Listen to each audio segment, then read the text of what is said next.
कौसल्या सुप्रजा रामपूर्वा सन्ध्या प्रवर्तते उत्तिष्ठ नरशार्दूल कर्तव्यं दैवमाह्निकम् कौसल्या सुप्रजा रामपूर्वा सन्ध्या प्रवर्तते उत्तिष्ठ नरशार्दूल कर्तव्यं दैवमाह्निकम् उत्तिष्ठोत्तिष्ठ गोविन्द उत्तिष्ठ गरुडध्वज उत्तिष्ठ कमलाकान्ता त्रैलोक्यं मङ्गलं कुरु शमित्रशतपत्रगताळिवर्गाः हर्तुं श्रियं कुवलयस्य निजाङ्गलक्ष्म्या भेरीनिनादमिव बिभ्रति तीव्रनादम् शेषाद्रिशेखर विभो।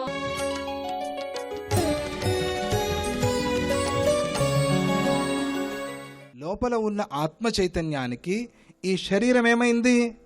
తోలుబొమ్మ అయింది. ఆ లోపల చైతన్యం లేకపోతే ఇదేమవుతుంది?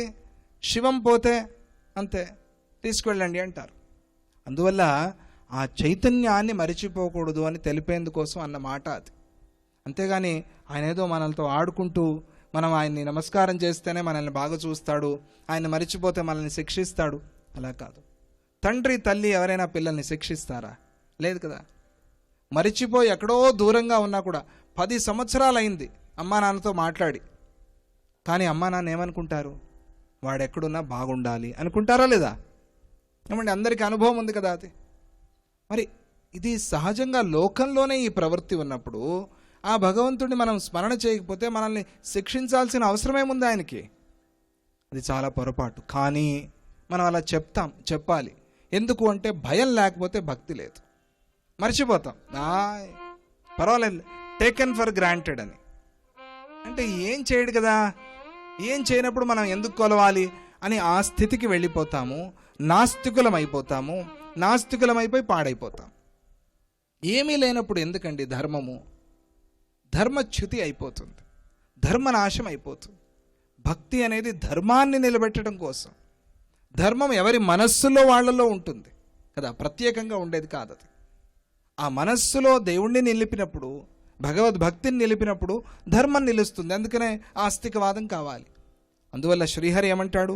నేను స్వతంత్రుణ్ణి కాదు, శక్తి అధీనోస్మి సర్వదా. నేను శక్తికి అధీనంగా ఉన్నాను.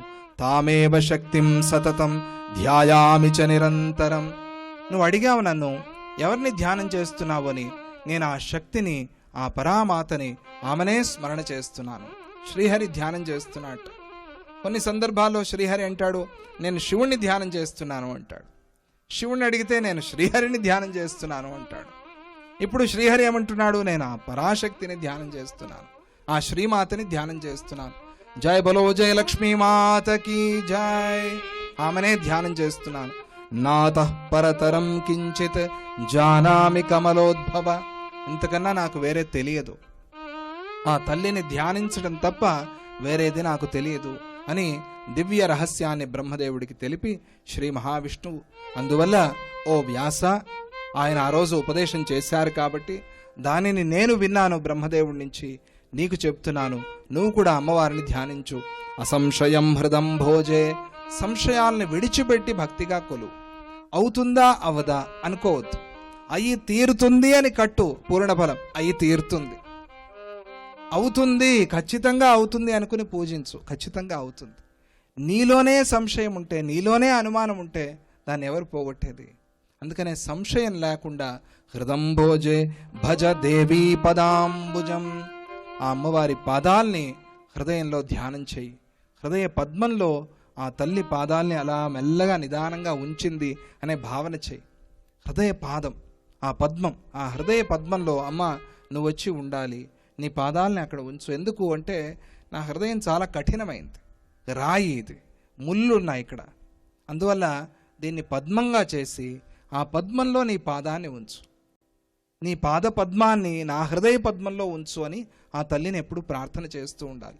మన హృదయం ఒక పద్మం, ఆ పద్మంలో ఆ తల్లి పాద పద్మం, అలా భావన చేయాలి. అందుకనే 2 పద్మాలు గురుగీతలో ప్రారంభంలో హంసాభ్యాం పరివృత్త హార్ద కమలే దివ్యే జగత్కారణం. 2 పద్మాల్ని అక్కడ చెప్పారు. ఒక పద్మం మనది, ఆ తల్లి పాదాలు, ఆ సద్గురువు పాదాలు 2వ పద్మం. దాన్ని నీ హృదయంభోజం అంటే హృదయ పద్మంలో ఎప్పటికీ ధ్యానం చేస్తూ ఉండు. సర్వం దాస్యతి సాదేవి. ఆ అమ్మవారు నీకు కావాల్సిందంతా కూడా అనుగ్రహిస్తుంది.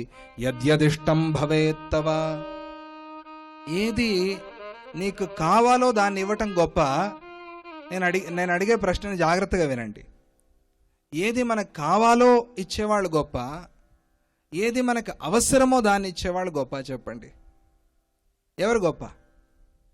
నీడా వాంట? What we need or what we want, రెండిటికి చాలా తేడా ఉంది. ఏది మనకు కావాలి, ఏది మనకి అవసరం, ఏది ముఖ్యం? అవసరమే కదా. మనకు కావాలి, చాలా కావాలి. మనకి ఏమి ఇచ్చినా కూడా తృప్తి లేదు మనకి. తీసుకో ఈ 2 ఎకరాలు, ఇంకో 10 ఎకరాలు ఇస్తే బాగుండేది. తీసుకో 10 ఎకరాలు, ఈ ఊరంతా రాసిస్తే బాగుండేది. తీసుకో ఊరు, ఈ దేశం అంతా రాస్తే బాగుండేది. దేశం తీసుకో, ప్రపంచం అంతా నాదైపోతే బాగుండేది. సరే, ప్రపంచానికంతా అధిపతి నువ్వే, పైన ఏముంది? అక్కడ ఏదైనా వేరే లోకం ఉందా? ఇదే కదా మనిషి తాపత్రయం, ఇదే కదా. ది నెవర్ ఎండింగ్ స్టోరీ ఇది. దీన్ని ఎవరు ఆపలేరు. ఈ కావాలి అని దాన్ని ఎవరు ఆపలేరు. కానీ అవసరాన్ని ఎవరు కాదనరు. అవసరం, అన్నం అవసరం, చదువు అవసరం, ఏదో బతకడానికి జీతం, ఉద్యోగం అవసరం. దాన్ని ఎవరు కాదనలేరు, కాదనకూడదు. మనం అందరూ సుఖంగా, కుటుంబం వాళ్ళందరూ బాగుండాలి, మన చేతనైన సేవ దానం మనం చేయాలి. అవసరం, దాన్ని ఇస్తుంది. యద్యదిష్టం భవేత్తవ. ఏది నీకు చాలా కావాలో, ఏది నీకు చాలా అవసరమో, ఏది నీకు చాలా ముఖ్యమో, అత్యవసరమో దాన్ని ఇస్తుంది ఆ తల్లి. అందువల్ల ఆ తల్లిని స్మరణ చేయి, ఆ తల్లిని ఎప్పటికీ స్మరిస్తూ ఉండు అని వ్యాసులు వారికి ఉపదేశం చేశారు.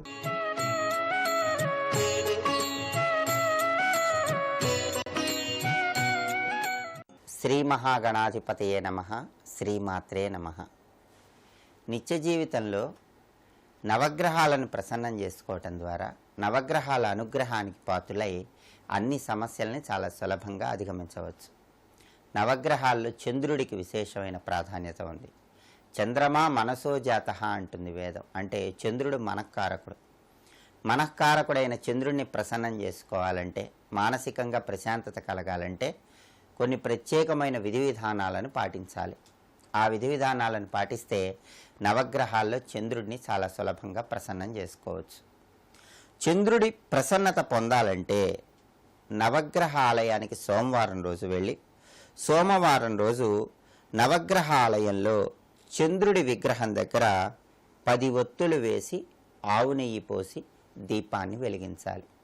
నవగ్రహాలలో చంద్రుడి దగ్గర ఎవరైతే సోమవారం పూట 10 ఒత్తులు వేసి దీపాన్ని వెలిగిస్తారో వాళ్ళందరూ కూడా చంద్రుణ్ణి చాలా సులభంగా ప్రసన్నం చేసుకోవచ్చు. అలాగే సోమవారం రోజు దద్యోజనం పేదవాళ్లకు పంచిపెడితే, దద్యోజనం అంటే పెరుగన్నం పేదవారికి పంచిపెడితే కూడా చంద్రుడు చాలా చక్కగా అనుగ్రహిస్తాడు. ఎందుకంటే చంద్రుడికి ప్రియమైనటువంటిది పెరుగు. అందువల్ల చంద్రుడికి ప్రియమైనటువంటి పెరుగు, చంద్రుడికి ప్రియమైనటువంటి తెలుపు రంగులో ఉన్నటువంటి అన్నం, దీంతో తయారు చేయబడిన దద్యోజనాన్ని పంచిపెడితే కూడా నవగ్రహాల్లో చంద్రుడిని సులభంగా ప్రసన్నం చేసుకోవచ్చు. అలాగే చంద్రుడి ప్రీతి కోసం సోమవారం రోజు తెలుపు రంగులో ఉన్నటువంటి పదార్థాలు, అంటే ఏవైనా సరే తెల్లగా ఉన్నవి, పత్తి, పాలు, పెరుగు ఇటువంటివి దానం ఇస్తే కూడా నవగ్రహాల్లో చంద్రుడిని చాలా సులభంగా ప్రసన్నం చేసుకోవచ్చు. అలాగే ఆలయ దర్శనం కూడా చంద్రుడి అనుగ్రహం పొందటానికి చాలా చక్కగా సహకరిస్తుంది. ప్రధానంగా శ్రీకృష్ణ పరమాత్మ ఆలయ దర్శనం చేసిన, పార్వతీదేవి ఆలయాన్ని దర్శనం చేసుకున్న నవగ్రహాల్లో చంద్రుడిని సులభంగా ప్రసన్నం చేసుకోవచ్చు.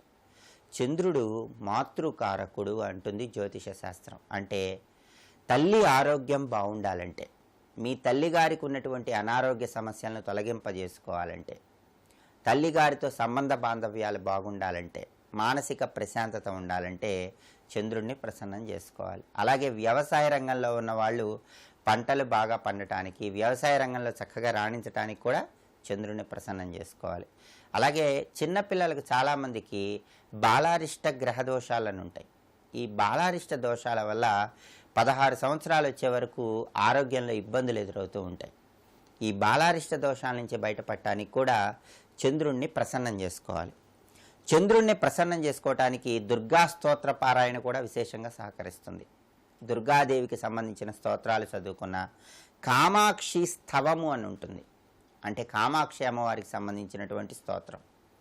ఆ కామాక్షి స్థవాన్ని పఠించినా కూడా నవగ్రహాల్లో చంద్రుణ్ణి సులభంగా ప్రసన్నం చేసుకోవచ్చు. అలాగే లక్ష్మీదేవిని ఎవరైతే కలువ పూలతో వీలైనప్పుడల్లా పూజిస్తూ ఉంటారో వాళ్ళందరికీ కూడా నవగ్రహాలలో చంద్రుడి అనుగ్రహం కలుగుతుంది. అంటే లక్ష్మీదేవిని తెల్లటి పుష్పాలతో, ప్రత్యేకించి కలువ పూలతో పూజిస్తూ అమ్మవారి నామాలు స్మరించుకుంటే చంద్రుడి విశేషమైన అనుగ్రహం కలుగుతుంది. అలాగే స్ఫటికలింగానికి మీ గృహంలో పాలాభిషేకం చేస్తే కూడా నవగ్రహాల్లో చంద్రుని చాలా సులభంగా ప్రసన్నం చేసుకోవచ్చు. మీ గృహంలో ఎవరైనా సరే రకరకాల శివలింగాలను ఉంచి అభిషేకం చేసుకునేవాళ్ళు, స్ఫటికలింగము, పాదరస శివలింగము, ఇలా రకరకాల శివలింగాలకు అభిషేకం చేసుకుంటూ ఉంటాం. వీటిల్లో ఎవరైనా సరే స్ఫటికలింగం ఉన్నట్లయితే ఆ స్ఫటికలింగానికి పాలతో అభిషేకం చేస్తూ నమశివాయ అనే పంచాక్షరి మంత్రం చదువుకుంటే కూడా నవగ్రహాల్లో చంద్రుడిని చాలా సులభంగా ప్రసన్నం చేసుకోవచ్చు. అలాగే గోమాతకు బియ్యం ఆహారంగా తినిపించిన లేదా కలాకండ ఉంటుంది, ఆ కలాకండ సోమవారం రోజు గోమాతకు ఆహారంగా తినిపించినా కూడా నవగ్రహాల్లో చంద్రుడు చాలా చక్కగా అనుగ్రహిస్తాడు. అలాగే వీలైనప్పుడల్లా జలదానం చేయండి. జలదానం, దాహంగా ఉన్న వాళ్ళకి మంచినీళ్ళు ఇస్తూ ఉండండి. ఇలా చేస్తే కూడా చంద్రుడికి జలం అంటే ప్రియం కాబట్టి తొందరగా అనుగ్రహిస్తాడు, సమస్యల నుంచి బయటపడవచ్చు. అలాగే కార్తీక మాసంలో కార్తీక పౌర్ణమి రోజు ఆవు నెయ్యితో దీపారాధన చేస్తే కూడా నవగ్రహాల్లో చంద్రుడిని ప్రసన్నం చేసుకోవచ్చు. అలాగే చంద్రుడి అనుగ్రహం కలగాలంటే ఎప్పుడైనా సరే చంద్రగ్రహణం వచ్చినప్పుడు ఆ సమయంలో శివలింగానికి పూజ చేయండి. చంద్రగ్రహణం ఉన్న సమయంలో ఒక్కసారి శివలింగానికి పూజ చేసి శివుడికి అభిషేకం చేసుకుంటే విశేషంగా ఎప్పటికీ తరిగిపోని విధంగా నవగ్రహాల్లో చంద్రుడి అనుగ్రహం కలుగుతుంది. అలాగే ఎప్పుడు మాస శివరాత్రి వచ్చినా సరే ప్రతి నెలలో కూడా బహుళపక్షంలో వచ్చే చతుర్దశి తిథిని మాస శివరాత్రి అనే పేరుతో పిలుస్తారు. అలా ఎప్పుడు ఏ నెలలో మాస శివరాత్రి వచ్చినప్పుడైనా సరే మీరు ఈశ్వరుడికి పాలతో అభిషేకం చేయండి. వరుసగా 10 మాస శివరాత్రులు ఈశ్వరుడికి పాలతో అభిషేకం చేస్తే నవగ్రహాల్లో చంద్రుడిని చాలా సులభంగా ప్రసన్నం చేసుకోవచ్చు. అలాగే వీలైతే మోదుగ చెట్టు అని ఉంటుంది, ఆ మోదుగ చెట్టుని దర్శనం చేసుకొని నమస్కారం చేసినా, దానికి ప్రదక్షిణాలు చేసినా, మోదుగ చెట్టు మొదట్లో నీళ్లు పోసినా కూడా చంద్రుడి అనుగ్రహం కలుగుతుంది. అలాగే వీలైనప్పుడల్లా కూడా చంద్రుడి అనుగ్రహం పొందటానికి 10 సోమవారాలు మొత్తం మీద ఉపవాసం ఉండాలి. లేదా కనీసం ఒక్క సోమవారం అయినా సరే ఉపవాసం ఉండి, ఉపవాసం ఉన్న సమయంలో గౌరీదేవికి పూజ చేసుకోవాలి. అలా చేసుకుంటే కూడా నవగ్రహాల్లో చంద్రుడిని ప్రసన్నం చేసుకోవచ్చు. అలాగే శ్రీకృష్ణ పరమాత్మను పూజించి కృష్ణుడికి పాలు నివేదన చేయటం, కృష్ణ పరమాత్మను ఆలయంలో దర్శనం చేసుకోవటం ద్వారా కూడా చంద్రుడిని సులభంగా ప్రసన్నం చేసుకోవచ్చు. అలాగే మర్రి చెట్టు పూజ చంద్రుడికి ఎంతో ప్రీతిపాత్రం. వీలైనప్పుడు మర్రి చెట్టుకు నీళ్లు పోస్తూ ఉండండి. మర్రి చెట్టుకు నీళ్లు పోస్తే కూడా నవగ్రహాల్లో చంద్రుడిని సులభంగా ప్రసన్నం చేసుకోవచ్చు. ఇలా ప్రత్యేకమైన విధి విధానాలతో చంద్రుడిని ప్రసన్నం చేసుకోవటం ద్వారా మానసిక అశాంతి తొలగింపజేసుకోండి, తల్లికి ఉన్నటువంటి అనారోగ్య సమస్యలను తొలగింపజేసుకోండి, చిన్నపిల్లలకు ఉన్నటువంటి బాలారిష్ట దోషాల నుండి బయటపడి చంద్రుడి అనుగ్రహానికి సులభంగా పాత్రలు కండి. సర్వే జనాః సుఖినో భవంతు. స్వస్తి.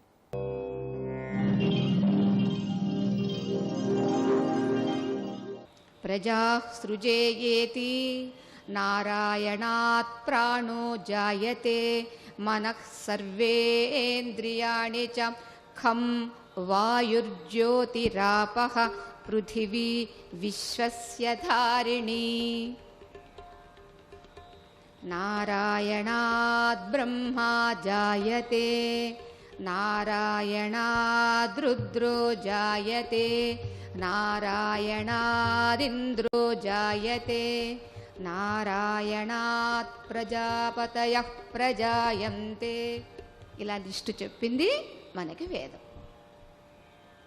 ఉన్న తానొక్కడి నుండి రాధాదేవి తామిద్దరి నుండి అనేక మంది, ఈ అనేక మందిని సృజించడానికి కావలసినటువంటి బ్రహ్మ, రుద్రుడు, దేవేంద్రుడు, వీళ్లతో పాటుగా మనస్సు, సర్వ ఇంద్రియములు. ఈ మనస్సు, ఈ సర్వ ఇంద్రియములు సూక్ష్మమైతే వీటిని ఎక్కడ పెట్టాలి అని ఆలోచన చేసే అవి ఉంచడానికి గూడు వంటిది మన ఈ దేహము. తాను ఎప్పుడైతే శరణు కోరాడో, శరణన్న వాణ్ణి రక్షించడం ఒక సమర్థవంతుడి యొక్క ధర్మము. అసమర్థుడు నిన్ను వదిలేశానులే అని అనుకోవడం కాదండి. సమర్థుడైనటువంటి వాడు, శిక్షించదగిన సమర్థత కలిగి అర్హత కలిగి ఉన్నవాడు సరే క్షమించాను అని అనగలగడం. ఇలా పరీక్షిత్తు అనడంతో, సరే స్వామి, నువ్వు ఎంత కరుణతో నీ ప్రజలందరినీ పరిపాలిస్తున్నావు చక్రవర్తి, నాకు కూడా ఉండడానికి స్థానం ఇయ్యవయ్యా అన్నాడండి. ఆ వేళ పరీక్షిత్తు ఇవ్వకుంటే బాగుండేదేమో, కానీ శరణు కోరి అడిగాడు, పరీక్షిత్తు ఇచ్చాడు. ఏ స్థానాలు ఇచ్చాడు అంటే, ఎక్కడైతే హింస ఉంటుందో అక్కడ నీవు ఉండవచ్చు, ఎక్కడైతే జూదము ఉంటుందో అక్కడ నీవు ఉండవచ్చు, ఎక్కడైతే పరస్త్రీ వ్యామోహం ఉంటుందో అక్కడ నీవు ఉండవచ్చు, మరి ఎక్కడైతే చౌర్యము ఉంటుందో అక్కడ నీవు ఉండదు. ఇలా 4 స్థానాలు ఇచ్చాడండి. పరీక్షిత్తుకు ఉండేటటువంటి ఆత్మవిశ్వాసం ఏమిటో తెలుసా? తన రాజ్యంలో ఇవి 4 లేవండి. గర్భంలోనే భగవంతుణ్ణి దర్శించిన కారణంగా తిరిగి కలియుగంలో 4 పాదాల ధర్మాన్ని నిలిపినటువంటి ధర్మమూర్తి పరీక్షిం చక్రవర్తి. కానీ ఈ కలి 4 స్థానాల్ని, స్థానం అడిగితే 4 స్థానాల్ని పరీక్షిత్తు ఇస్తే ఆ కలి అంటాడండి, చక్రవర్తి ఈ 4 స్థానాలకి మాత్రం నాకు ఆస్కారం లేదు, ఒక్క స్థానం నాకు ఇప్పించు. ఏమిటది? సువర్ణము, ధనము ఉండే చోట మాత్రం ఇప్పించు. సువర్ణమన్న ధనమన్న ఒకటే కానీ వస్తుందండి. అంచేత అది ఉండే చోట మాత్రమే నాకు ఇప్పించు అన్నాడండి. అయితే వీడి ఉద్దేశం ఏంటంటే, ధనము ఎక్కడ ఉంటుందో అక్కడ కామం ఉంటుంది, అక్కడ మదం ఉంటుంది, అక్కడ మాత్సర్యం ఉంటుంది. ఉండకున్న లక్షణాలన్నీ, అవలక్షణాలన్నీ అక్కడే ఉంటాయండి. ఈ ధనమే కదా ఇవాళ ఏ ఆశ్రమంలో ఉన్నటువంటి వాళ్ళకి కూడా ఎన్నెన్నో ఆపదలను తెచ్చిపెడుతోంది. ధనమే. ఎవడు కనిపెట్టాడో తెలియదు, ధనం మూలమిదం జగత్. మరి ఎవడు రాశాడో మహానుభావుడు తెలియదండి. ఆ వాక్యాన్ని మాత్రం అందరూ విశ్వసిస్తున్నారండి. కానీ దైవమూలమిదం జగత్, ధర్మమూలమిదం జగత్, సత్యమూలమిదం జగత్. చివరికి గుర్తిస్తాడండి. ముందుగా ధనం మూలమిదం జగత్ అని మొదలు పెడతాడు.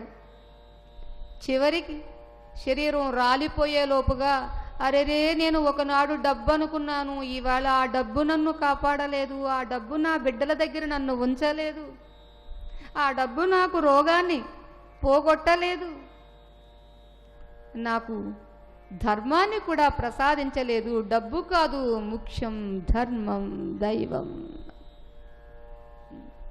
అందుచేత కలి ఆ ఒక్క స్థానాన్ని గ్రాంట్ చేయించుకుని, నేను బ్రతికిపోయానులే చూడు నిన్ను కూడా ఎలా పడతాను అనుకుని వాడిపోయాడండి. ఇలా వెనక్కి వెళ్ళిన పరీక్షిత్తు ఒకనాడు తాను వేటకు వెళ్ళాలనుకున్నాడు.